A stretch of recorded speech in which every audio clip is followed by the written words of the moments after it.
Welcome to Kavitha சமையலறை.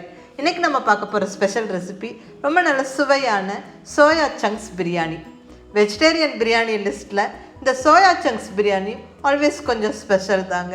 அதுவும் particularly non veg பிரியர்களுக்கு non veg பிரியாணியெல்லாம் miss பண்ணுற சமயத்தில் இந்த சோயா சங்க்ஸ் பிரியாணி ஒரு பர்ஃபெக்ட் ஆல்டர்னேட்டிவ் சாய்ஸாக இருக்குங்க. அதுவும் இந்த மாதிரி நீங்கள் பிரியாணி செஞ்சு பாருங்கள், அப்படியே நல்ல ஒரு கறி பிரியாணி சாப்பிட்ட மாதிரி தான் இருக்கும். அந்தளவுக்கு ரொம்ப நல்ல சுவையாக இருக்கும். ஸோ மிஸ் பண்ணாமல் செஞ்சு பாருங்கள். இப்போ ஒரு அருமையான சோயா சங்க்ஸ் பிரியாணி எப்படி செய்கிறதுன்னு பார்க்கலாம் வாங்க.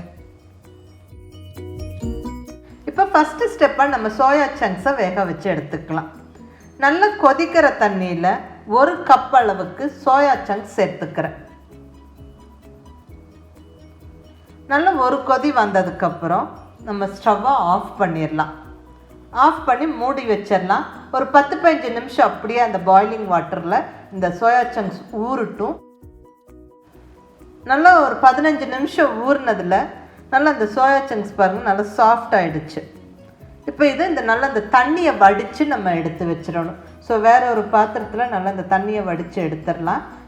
அதுக்கப்புறம் ஒரு தடவை கழுவிட்டு நல்லா அந்த தண்ணியை பிழிஞ்சு எடுத்துடணும். ஸோ கையை வச்சு நல்லா அழுத்தி தண்ணியை ஸ்க்வீஸ் பண்ணி எடுத்துருங்க. இப்போ சோயா சங்க்ஸ் நல்லா அந்த தண்ணியெல்லாம் பிழிஞ்சு நல்லா சாஃப்டாக ரெடியாக இருக்குது. இப்போ நம்ம இதில் மசாலா பொடியெல்லாம் ஆட் பண்ணலாம். ஃபஸ்ட்டு நல்ல ஒரு சின்ன கப் அளவுக்கு தயிர், 1 ஸ்பூன் மிளகாய் பொடி, 1 ஸ்பூன் அளவுக்கு கரம் மசாலா பொடி, 1/2 ஸ்பூன் மஞ்சள் பொடி,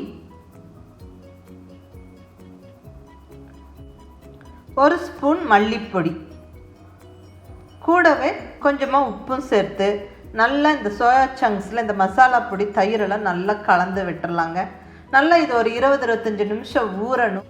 நல்லா இந்த மசாலா பொடியோட ஃப்ளேவர்ஸும் உப்பு காரம் எல்லாம் இந்த சோயா சங்க்ஸில் நல்லா பிடிச்சி நம்ம சமைக்கும் போது ரொம்ப நல்லா டேஸ்ட்டாக இருக்கும். ஸோ மிஸ் பண்ணாமல் ஃபஸ்ட்டே இந்த மசாலா பொடி தயிரெல்லாம் போட்டு நல்லா ஊற வச்சுருங்க. கண்டிப்பாக ஒரு 20-25 நிமிஷம் ஊறட்டும். இப்போ அடுத்ததாக ரைஸை நம்ம அளந்து கழுவி ஊற வச்சிடலாம். இங்கே பாசுமதி ரைஸ் எடுத்துருக்கிறேன். 1.5 கப் அளவுக்கு பாசுமதி ரைஸ் எடுத்துக்கிறேன். ரைஸை நல்லா 2-3 வாட்டி கழுவிட்டு ரைஸையும் நல்லா ஒரு 20-25 நிமிஷம் ஊற வச்சிடணுங்க. ஸோ நல்லா கழுவி ஊற வச்சிடலாம். இப்போ சமைக்க ஸ்டார்ட் பண்ணிடலாம். இந்த ஸ்டவ்வில் குக்கர் வச்சாச்சு. குக்கர் சூடானதுக்கப்புறம் 1 ஸ்பூன் ஆயில், 2 ஸ்பூன் அளவுக்கு நெய் சேர்த்துக்கிறேன்.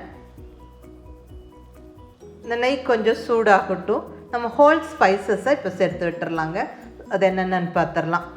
நல்ல ஒரு ஸ்டார் அனைஸ், 2 துண்டு பட்டை, 1 பிரிஞ்சி இலை, 4 ஏலக்காய், 4 கிராம்பு, 2 மராத்தி மொக்கு, கொஞ்சமாக சோம்பு.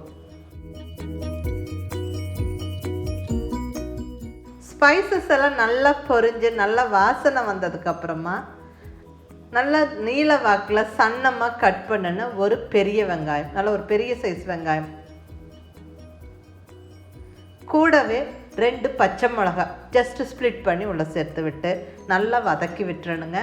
அந்த வெங்காயம் நல்லா கொஞ்சம் கலர் மாதிரி வதங்கணும்.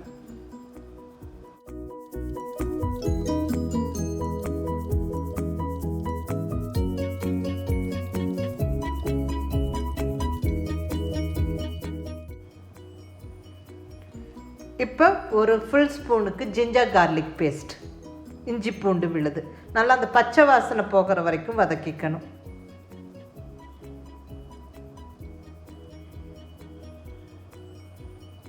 நல்லா அந்த ஜிஞ்சர் கார்லிக் பேஸ்ட்டோட ரா ஃப்ளேவர் போனதுக்கப்புறம் 2 தக்காளி நல்லா கொஞ்சம் பொடியாக நறுக்கி உள்ளே சேர்த்து விட்டு இதுவும் நல்லா வதக்கி விட்டுடலாம். தக்காளி நல்லா சாஃப்ட் ஆகணும். இப்போ கொஞ்சமாக உப்பு சேர்த்து விட்டுறலாம். ஸோ தக்காளி வெங்காயம்லாம் சீக்கிரமாக சாஃப்டாக வதங்கி வெந்துடும்.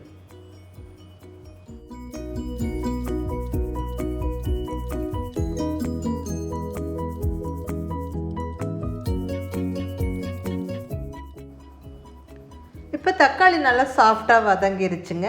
இப்போ அடுத்தது நம்ம ஊற வச்சு ரெடியாக வச்சுருக்கிற சோயா சங்க்ஸை சேர்த்து விட்டுறலாம்.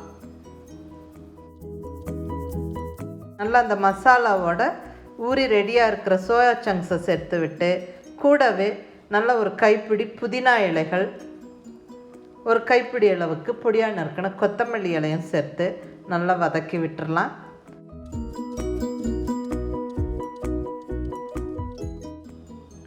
நல்லா ஒரு 1-2 நிமிஷம் மீடியம் ஃப்ளேமில் வச்சுட்டு வதக்கி விடுங்க. அந்த மசாலா பொடியெல்லாம் நம்ம ராவாக சேர்த்து ஊற வச்சுருந்தோம். ஸோ நல்லா அந்த வதங்கும் போது அந்த ரா ஃப்ளேவர் போய் நல்லா ஃப்ளேவர்ஃபுல்லாக இருக்கும். ஸோ நல்லா அந்த புதினா கொத்தமல்லி இலையோட நல்லா வதக்கியாச்சு. இப்போ தண்ணி 1 கப்பு ரைஸுக்கு 1.5 கப் அளவுக்கு தண்ணி.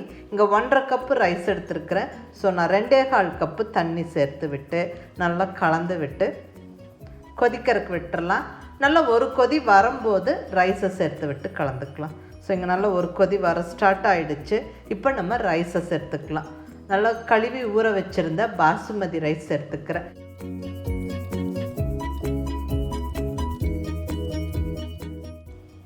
ரைஸ் சேர்த்து நல்லா கலந்து விட்டுட்டு உப்பெல்லாம் செக் பண்ணிடுங்க.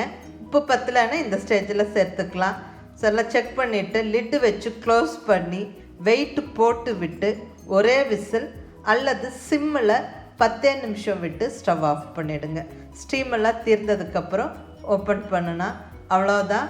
நல்ல சுவையான சோயா சங்க்ஸ் பிரியாணி ஜம்முன்னு ரெடி ஆயிடுச்சு. நல்ல கமகமான வாசனையோட பர்ஃபெக்டாக சாதம் வெந்து நல்ல உதிரியாக சூப்பராக இருக்குங்க.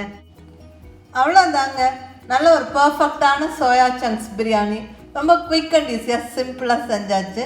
நீங்களும் ட்ரை பண்ணி பாருங்கள். இந்த சோயா சங்க்ஸ் பிரியாணிக்கு நல்ல ஒரு ஆனியன் ரைத்தா ஒரு பர்ஃபெக்ட் காம்பினேஷனாக இருக்கும். ட்ரை பண்ணி பார்த்துட்டு எப்படி இருந்துச்சுன்னு உங்கள் ஃபீட்பேக் சொல்லுங்கள். பிடிச்சிருந்தா லைக் பண்ணி ஷேர் பண்ணி கமெண்ட் பண்ணுங்கள். கவிதா சமையலறை சப்ஸ்கிரைப் பண்ணி என்னோட மற்ற ரெசிபிஸும் வீடியோஸும் பாருங்கள். தேங்க்யூ.